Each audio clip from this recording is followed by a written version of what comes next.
had an out-of-body experience where once I was in a convention center and there were thousands of people there, and I just filled myself with a tremendous amount of love and appreciation for each person there. It's sort of like I could sense beyond time the God spark in them, this spark of God that they were so blessed to reach that point.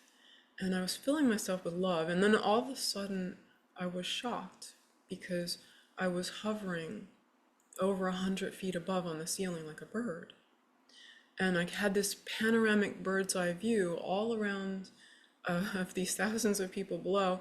And I saw myself sitting in a chair, my physical body.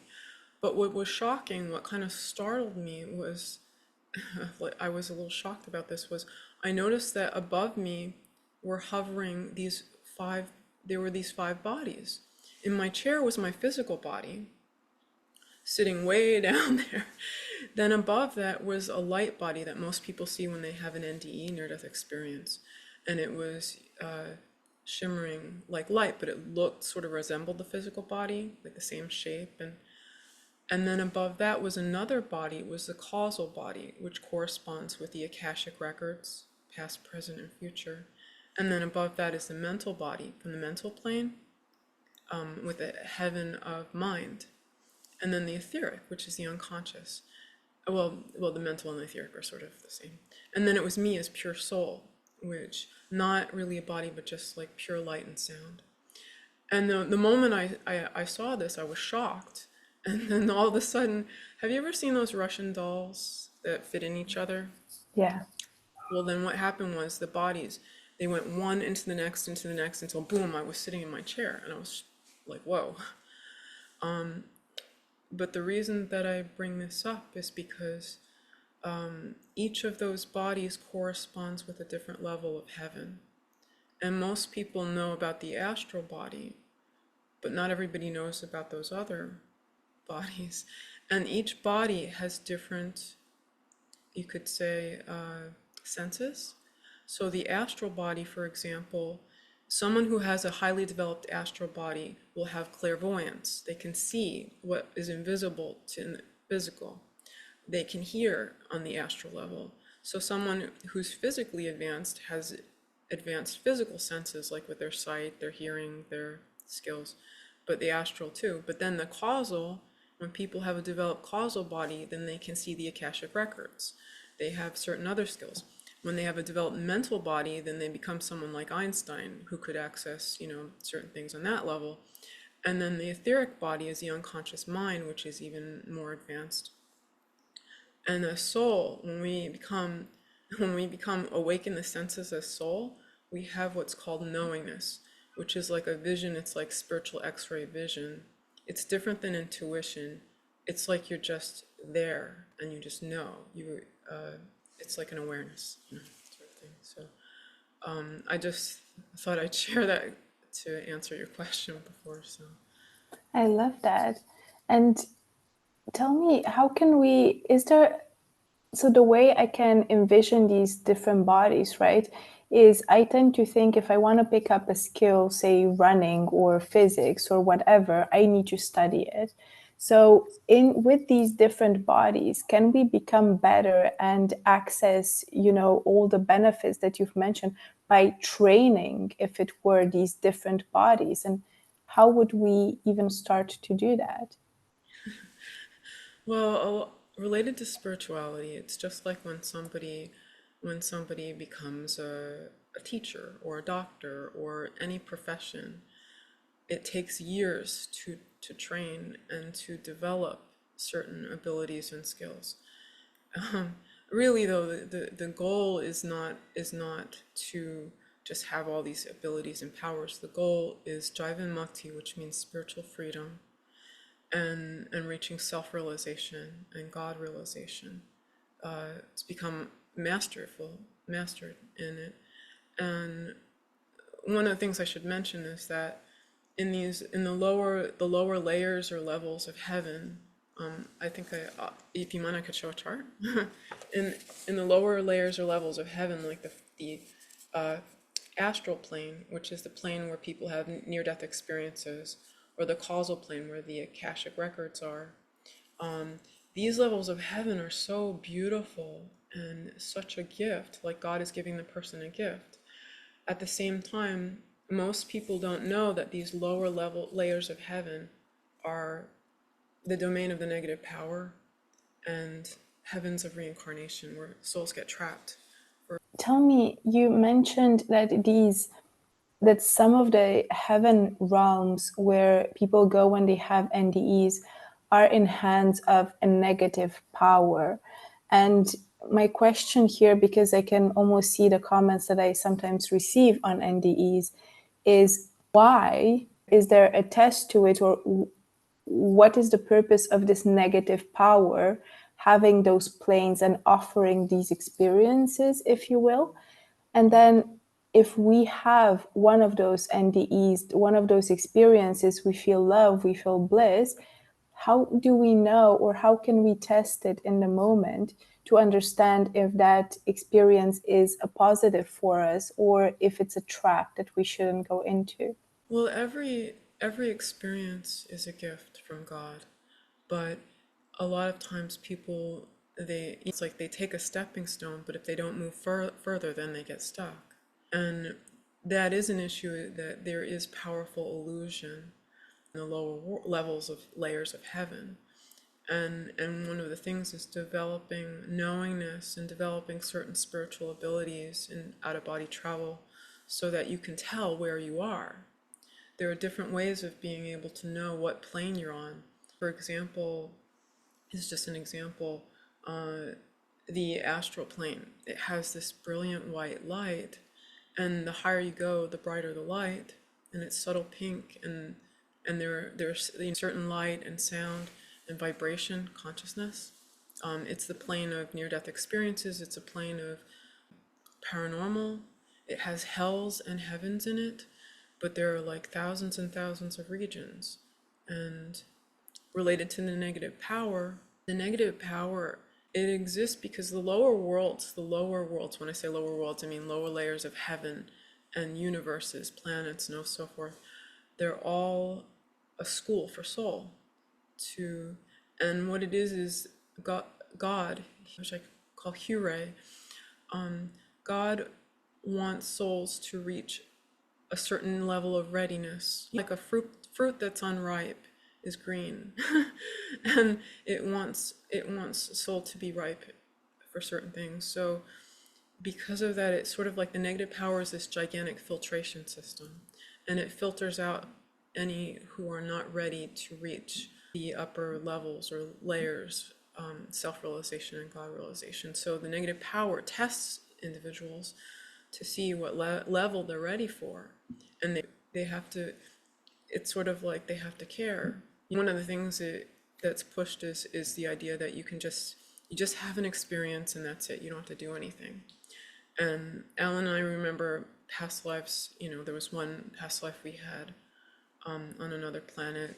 Well, okay, I won't share that. Sorry, but in any case, it's sort of like the negative power test souls to see what they are ready for, and when they pass certain tests, then they move on to higher levels of consciousness. And suffering and difficulty in dark ages, the negative power in dark ages, souls undergo suffering and difficulty, and it helps them to learn to appreciate the spiritual things. And then in the positive or golden ages, the negative power has the smiling face of light and world reform and positivity. And sometimes that could be even more powerful because it feels positive. So it's important to develop certain skills spiritually to see through the illusion and the truth and the truth. And speaking of skills, tell me about how you started out-of-body travel together with your husband. Well, we had both been studying for decades. For me, I first started, when I was 17 years old. I went to an art college in New York City, and I was searching. I was reading, like, from the college library, 10 books a week, and meeting with mentors in Manhattan, and everything I looked at, it just felt like there was some wisdom there, but there was something missing. And I couldn't figure out what it was. And finally, I became frustrated and I put my head on the dormitory wall and I just started to cry. And I said, God, if there is a God, please show me a real teacher.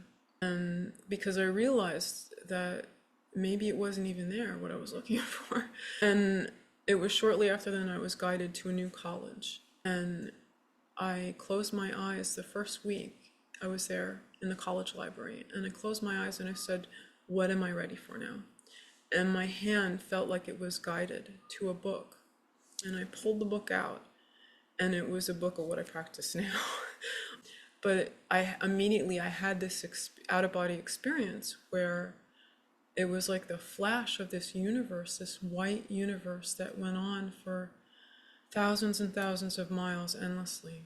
And a beautiful sound of heaven. And it was deep in these God worlds, deep in the pure positive God worlds, the heaven of God realization. And I was like, wow, this is what I've been looking for. And my husband, same thing with him. He studied 25 years, this advanced form of out-of-body travel. And when we met, we had studied it for many years. It was interesting, but we had a sort of matrix moment where we realized that we thought that we were on the highest path ever. And we kept seeing the movie Matrix over and over again. It was like Divine Spirit was revealing to us through that movie that we were about to have an experience that was like the Matrix, where we were going to be unplugged and realize that this spiritual path that we thought was the very highest in the universe, because we practice out-of-body travel to heaven, how could this not be the highest? That we were missing something. And so we had an experience and met this master, this ancient one. And when my husband first told me, he said, I found this master. I'm like, what are you talking about? We already studied with someone, we're already studying with the highest teacher. I looked at him like he had three heads. And I took a while before I actually became interested or less afraid. And when I finally became a part of it, I think it was like the first day, I had felt like I was trapped in reincarnation. And I was even talking to my Christian hairdresser saying, I feel like I'm trapped in reincarnation. And he's looking at me like, yeah, sure, But the first day that I spoke to this master, I was shocked because I felt like he pulled me right out of these lower levels, the lower worlds, like astral, and deep into the God worlds. And I felt like a tiny light bulb being plugged directly into the sun. It was overwhelming and beautiful, the sense of God's presence. And it was difficult because usually you don't jump up that many levels. It's never done that way.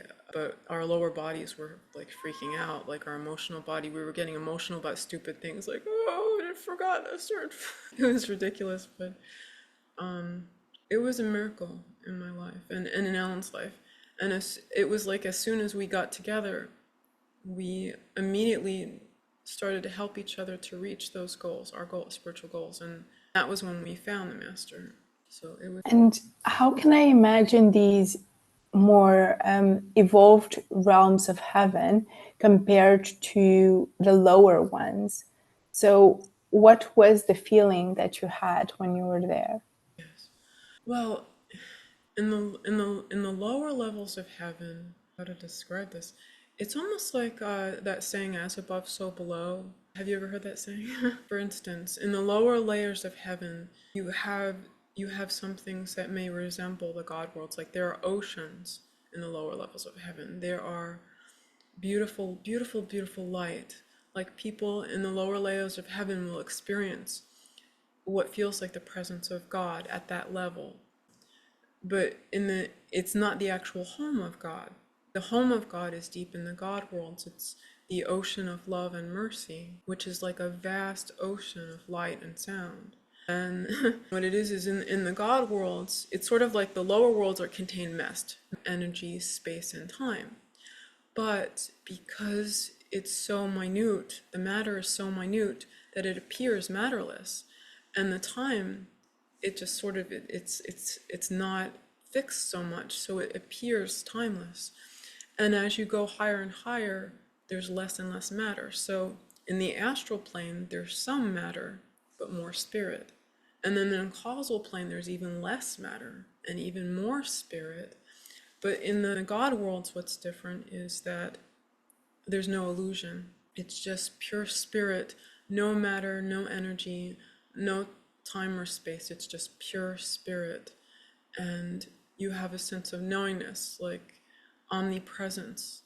It's sort of like soul is this spark of God, like a spark from God, and has the awareness and powers of God, and is destined to return to God.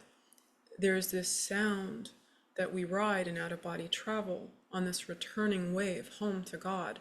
And what makes the God worlds, the pure positive God worlds, different is they are beautiful regions of light and sound. It's the light and sound of God, is the voice of God, the way that it communicates with soul. And it's just beautiful universes of light and sound that they have no end. And it's just like being in the presence of God and having access to this vast wisdom.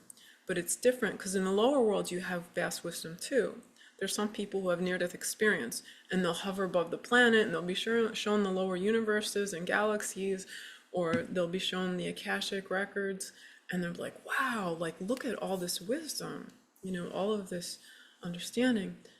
And the way to tell the difference is through knowingness, developing knowingness of soul, where it's like spiritual x-ray vision, you just know a soul.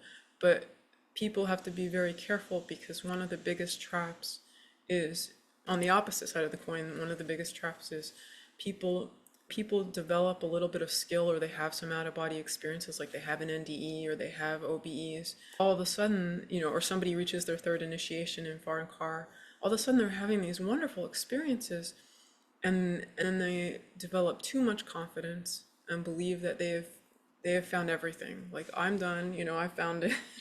And then they don't move on to the higher levels, and they get trapped there because of vanity or overconfidence. And then they start to argue with God or the masters, and they're like, I know better. It's another trap. But knowingness, you can kind of see through things. Yeah, that makes a lot of sense. And I think when you said, that people can fall into traps because of vanity, it's almost like what we have in our current physical world, right? That there's so much of that, and it's so easy to get a big head and to let ourselves just be guided by temptation, by ego, instead of really looking out for our soul. Yes. That's why it's so important to be able to face things and be humble. For Alan G, my husband in spirit, and I, to be able to find the master, we had to face painful things. Like, yeah, we reached a high point, but no, we don't know everything. We have to start over kindergarten style. And for a lot of people, that's too difficult or too painful to do, because people, you like to feel that but really God knows more than we do in the little self. It's sort of like, not my will be done, thy will be done. Show me thy ways, It's takes a humility to start over again, over and over and over again. Because each plane, you're learning a completely different universe. So it's like you have to start over again and again. It's like one of our teachers, Rebazar, says, I know that I do not know. And you have to have that kind of humility to progress to the higher levels, really. And tell me about how the relationship between you and your husband changed after he passed away. Yeah. Well, what changed about it was it became deeper, in a sense, because here's like two people that mastered out-of-body travel.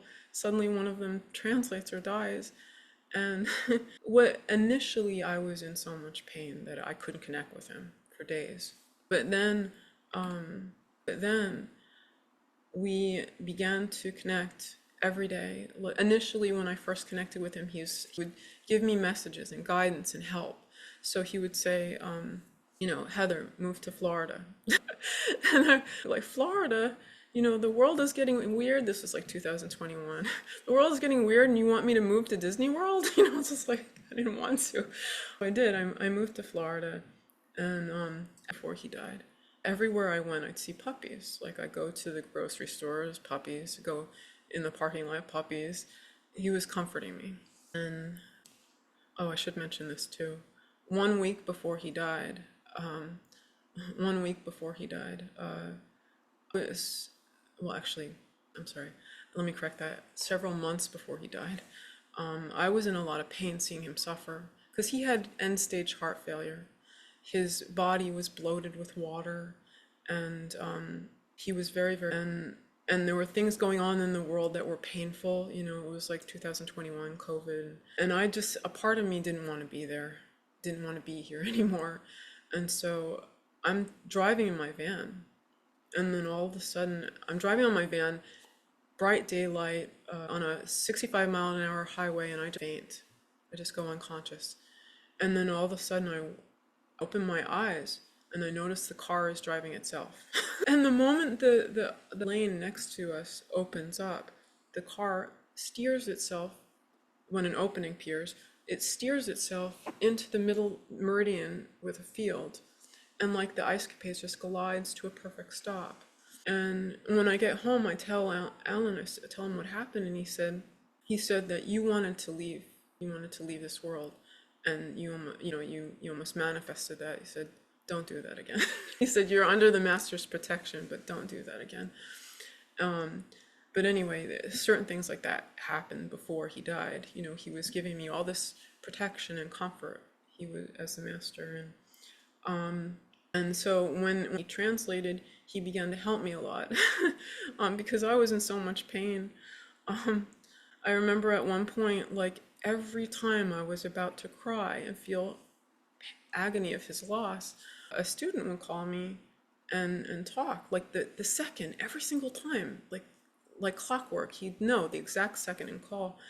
And many months later, this student who practices out-of-body travel told me, he said that what would happen is Alan G, my husband, would visit him on the inner and heavenly planes and say, like, and tell him, comfort her, comfort her.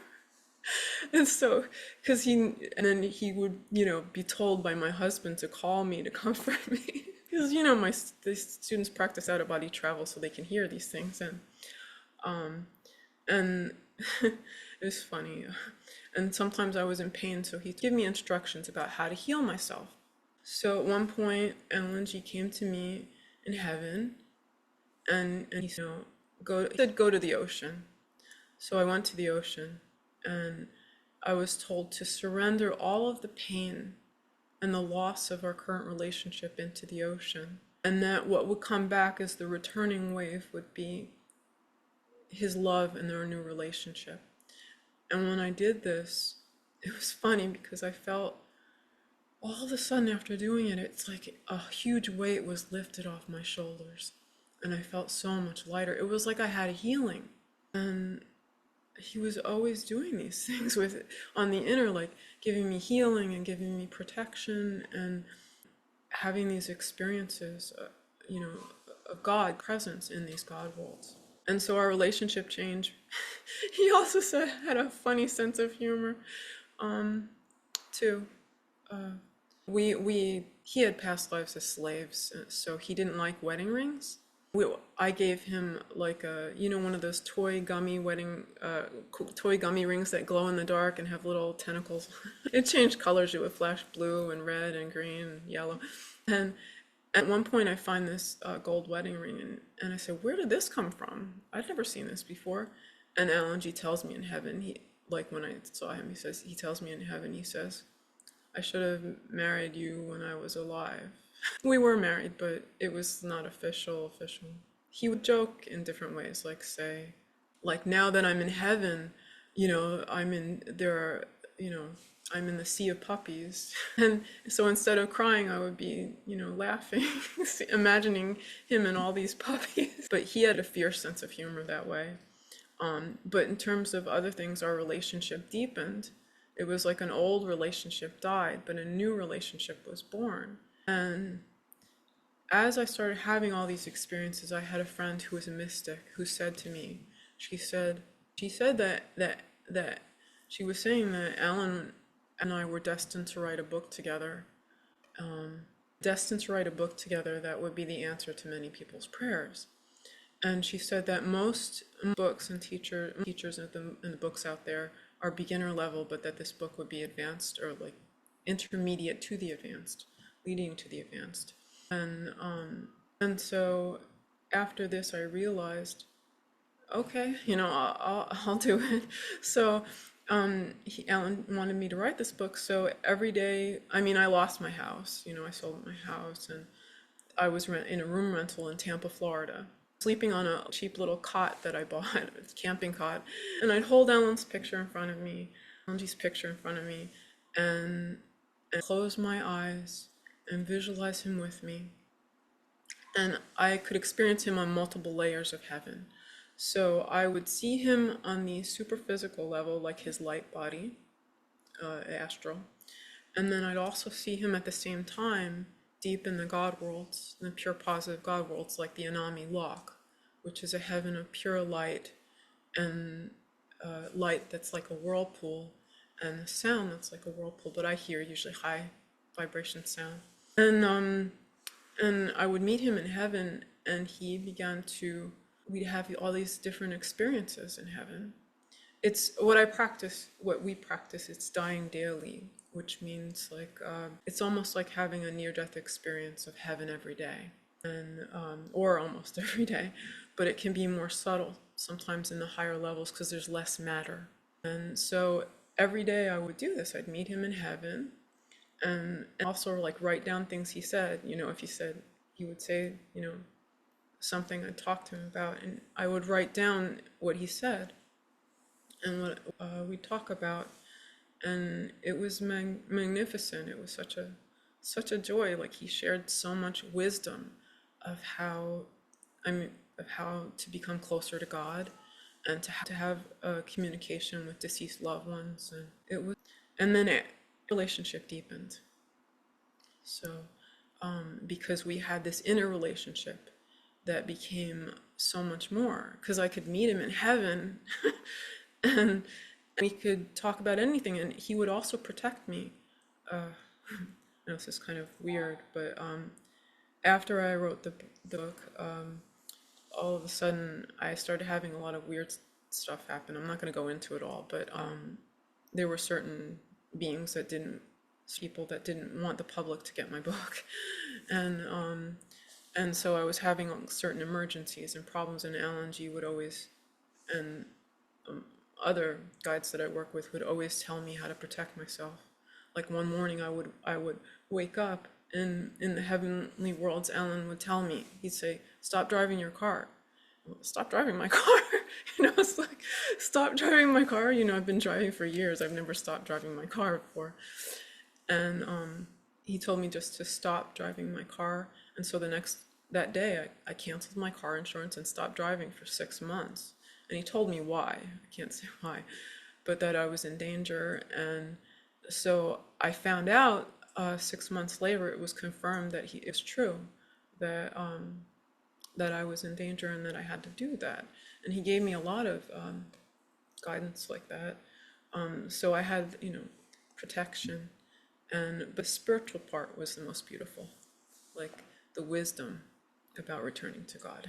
So what is the book about? What does it teach? And if you want to answer that, why is it dangerous?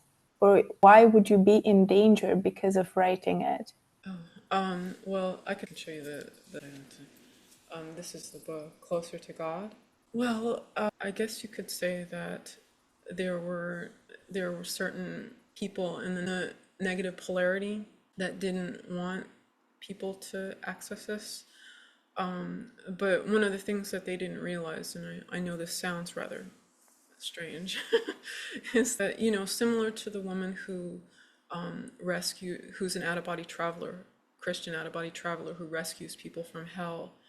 One of my specialty areas is helping people in the negative polarity. I've had certain out-of-body experiences of assisting them. And I realized later that one of the reasons why there was this conflict too was because it was to get my attention that I was supposed to help them. I guess I could give an example of that. There was one person who was a Satanist who was attacking us with demons for 6 months or so. And at one point, I'm seeing this person on the inner, and I'm just thinking, oh, this is terrible. You know, this person is trying to pull me down. But then to my shock, one day, I just looked and Divine Spirit showed me that this person was spiritually advanced and that they didn't know it, which was surprising because their behavior certainly didn't suggest they were advanced. So it was kind of mean. And at that moment, I realized that they weren't just trying to pull me down, although, yeah, they kind of were, but that they also wanted to be pulled up. It was almost like they were asking me for help. And so at that moment, when I realized that, it's like suddenly Divine Spirit came through me and pulled them out of this like sea of agony and suffering that they were going through into regions of like more light. And then it was right after that that my husband did a record reading on me, soul record reading, and he said that, Heather, this is one of your specialty areas. You help people negative to have breakthroughs. I mean, not everybody negative polarity is ready for Vardankar per se, but sometimes I help them with other things. And I think one of the reasons why their attention was drawn to me negatively was because Divine Spirit was trying to give them an awareness that there was a blessing for them. But also, you know, like, you know, in negative polarity, you know, the word God is a curse word to them. It's like a 4-letter word. So yeah, there's a lashback. And yeah, it was religious persecution. A lot of what happened. I mean, I was chased right out of the country, but it was destined to happen before I was born. It was destined that happen for a reason. So yeah. What was your question again? My mind went blank. No, I love what you did with it. I think the part that maybe we can go a bit deeper into was what can we learn from the book? And I think it's also an opportunity to maybe mention what you teach as well, because I know that you do much more than just the book. Yes. Well, deceased husband in spirit, former husband in spirit, Alan G. He helped me write this book together. We met every night in heaven, or every day. And the purpose of it, it's called The Secret Ways That Bring Us Closer to God. And it's how to use out-of-body travel to return to God. Meaning the real purpose of out-of-body travel is not to have some, you know, like movie cinematic experience that's really exciting and fun, you know. It's not entertainment. And the purpose of out-of-body travel, it's not to just access lower information. Even wisdom, the purpose is to return to God. And that's the real purpose and only purpose, is to actually return to God. That God is so high in vibration that it can't come into the physical as anything other than Divine Spirit, which is the voice of God, this light and sound, the Vardan. And we have to, as spirit, learn to leave our physical body and rise up, return to it, in its realm, in the Godhead's realm, in this pure ocean of light and sound, the ocean of love and mercy, which is the home of God. And so it's a process. It's too intense to happen all at once. So you go through steps, like a ladder. There are different initiation levels. Like my husband and I, one of the things that we always did was we would review like the progress of different students, like every couple months. Like, how's this person doing? Like, are they able to are they having trouble leaving their body? Or, you know, they have addictions, or, you know, they have certain problems that Are they ready for initiation? They're doing really well to go to the next higher plane. What is the process where you take, just like in elementary school, you're in kindergarten and you're just learning how to run, and how to do certain things. And then you're in first grade and then you're in second grade. It's the same way with spirituality. It's like you're gaining more spiritual understanding. And so what we teach people how to reach deeper levels spiritually until they reach self-realization, which is, we call it's Jivan Mukti, meaning they become freed from reincarnation. They don't have to reincarnate anymore, which is kind of difficult. It makes it difficult, but they have to work out all their karma with the master's help, and then they reach God realization and mastership. So those are the goals, because when they reach mastership, it means they've returned to God. The individuals return to God, because their consciousness, it's sort of like my heart is in heaven, but my feet are on earth. So it's a state of consciousness where you're there. Like even if you're awake talking to somebody, a part of your awareness is still in that, with God, consciously dwelling with God. So it's a process of training. Like first they have training wheels, like doing different practices, and then eventually the training wheels come off and they're doing it by themselves. They're riding the bike by themselves. It's like that. And how do we break free from reincarnation? How do we free from reincarnation? Well, there are different there there are many different paths to God, and all of them are beautiful. I believe it was Betty Eady once said, she had an out-of-body experience of Jesus, and she said, why isn't there just one teaching that everybody can go, like one true teaching? And she said that in heaven Jesus told her that there are many different paths, each because there are different people that need them. And that's true. There are many different paths. It's just some are quicker than others. Some take longer. And can you repeat the question? My mind just went blank. Sorry. No problem at all. No, the question was, how do we avoid reincarnating, or how do we free ourselves from it? And it would also be interesting to understand why this happens on those lower heavens, as you were mentioning. Why does this happen? Is it a positive thing? And how do we break free of it? Well, in terms of that, the best way I could put this is that when somebody chooses a spiritual teacher, a master, a guide, guru, whatever word you want to use, they are also choosing a destination. So there, for example, one person has their consciousness established in the astral plane, and they're experiencing this beautiful heaven of light, but it's like they can only go as high as that teacher who's working with them has gone. And usually they reach like one plane below that teacher. So people who is a teacher in the causal plane accessing Akashic records, a lot of their students might be on the astral level, so they'll raise up to the astral. Somebody, on the mental plane, they'll have a lot of astral and causal students. So when somebody chooses a teacher, they're also choosing a destination. So that's why it's very important, like for myself, when I was seeking or looking, I had to really go in deep and contemplate it and ask God for help and confirm, like get confirmation what was true and what was real, because I knew how powerful the illusion is. And I had to know for certain what was right, because spirituality is the most important thing in my life. And I would say that in terms of graduating from reincarnation, there are two different systems. There is the regular system, which is run by the lords of karma. A lot of people see them as sort of like judges or beings that after they die, they're given a life review. And these beings that are very powerful and wise they have domain over these persons reincarnating. They're in charge or responsible for their reincarnational cycles and karma and all of that, positive karma, negative karma. But in the other system, is an ancient one.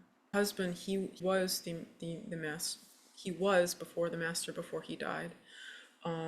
an ancient one. The title is the Mergatma, the living Vardan master. The word living is emphasized because the person has to have a physical body in order to connect the person on different levels to the returning wave.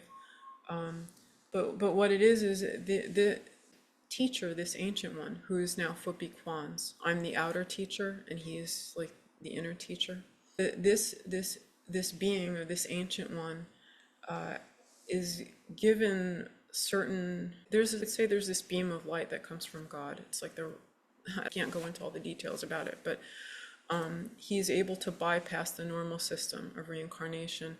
What it was God. Let me put it like this.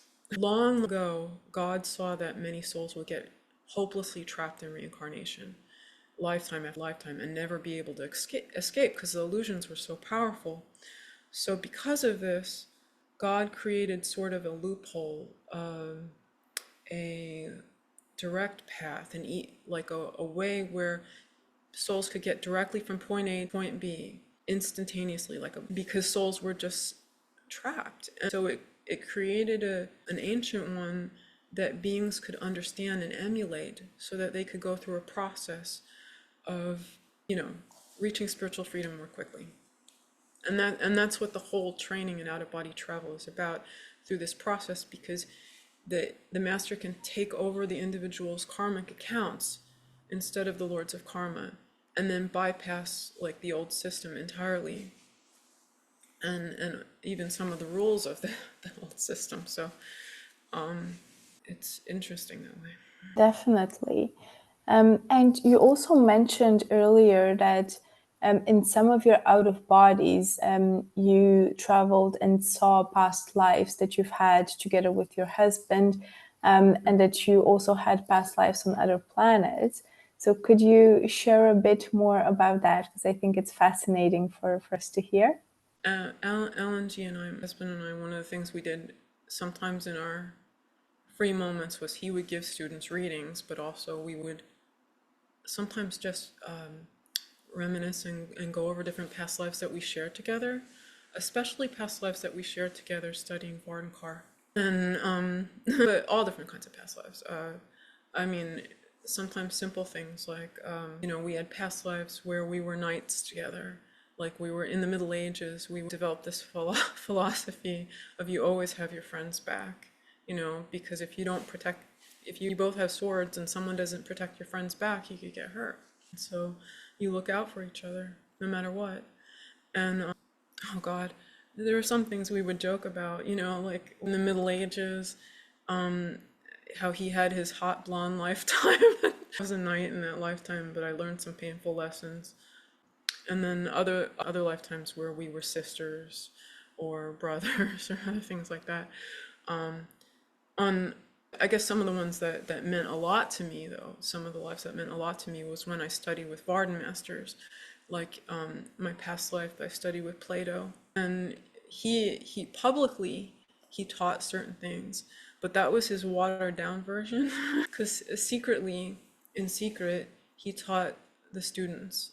He taught us out of body travel, and he taught us, like a lot of times when he used those analogies of birds flying, he was talking about out of body travel, but he didn't tell people that publicly.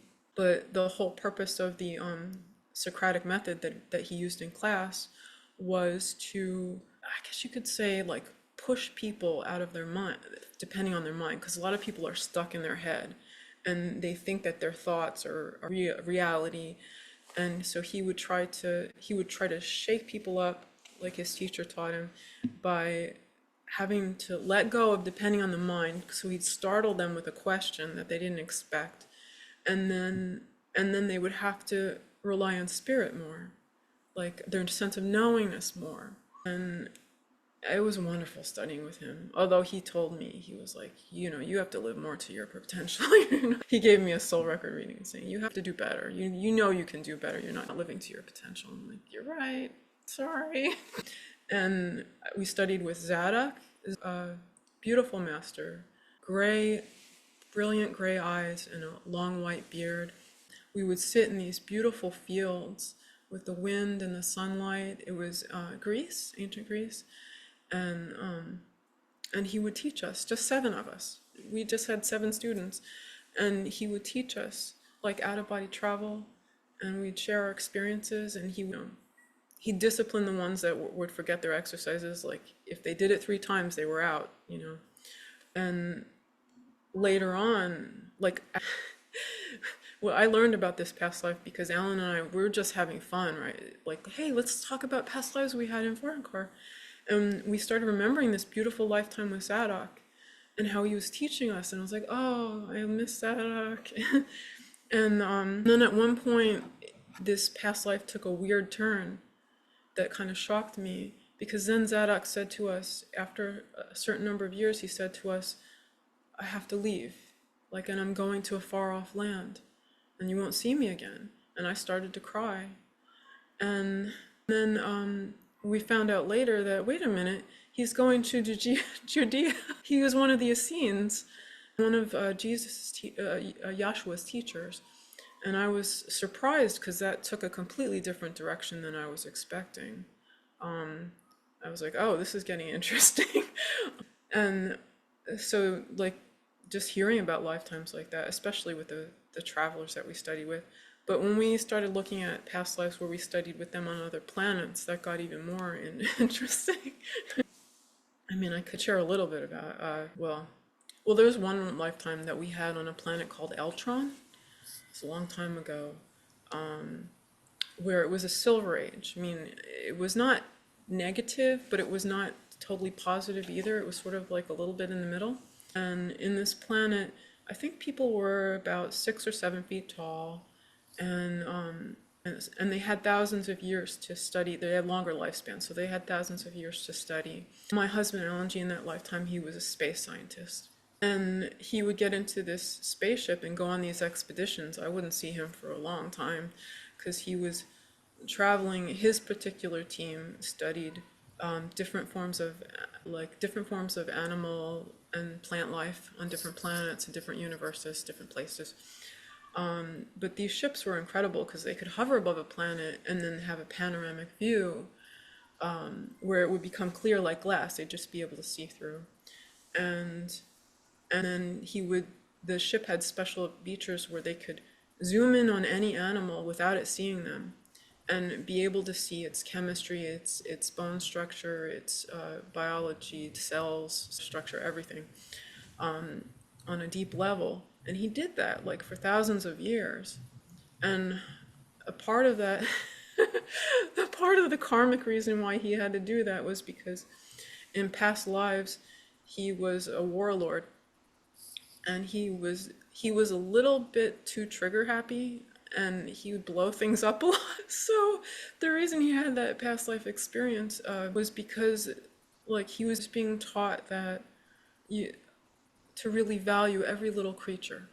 So he was studying like every little, rodent, its habits, its cells, the chemistry, all about its, how it lives, its habit. And after a while, he became very profoundly bored, but it was to teach him to value life forms. Sorry, I just think that's kind of funny. But we also had another lifetime I'm not going to go into any depth about it, a lifetime on a planet called Planet Sirius. And it had 2 suns, very high vibration golden age planet, lived for up to 6,000 years. And we studied Vardankar on that planet too. It was called on Sirius, it was called the Way of the Eternal. But people didn't speak in like we speak in Dark Ages. They spoke telepathically. And there was an enormous book. It was pretty tall, so it was like 3 feet wide by 4 feet long or something like that. And it was really thick, like really, really thick, because they had thousands of years to write right. And what was interesting was it taught out-of-body travel to return to God then too. And it was interesting because like when you see things, you can take a step back, and it shows you like looking at it from another planet, like gives you a different perspective on it altogether, where you can see through things. But they had like the same kinds of illusions. Even though it was like so technologically advanced and they were so psychic, they still had the same kinds of illusions of being trapped in reincarnation. But because it's so high vibration, And because there's so much more wisdom and things manifest more quickly, that it gives this illusion of freedom. So there's so many traps, but there were also so many beauties too.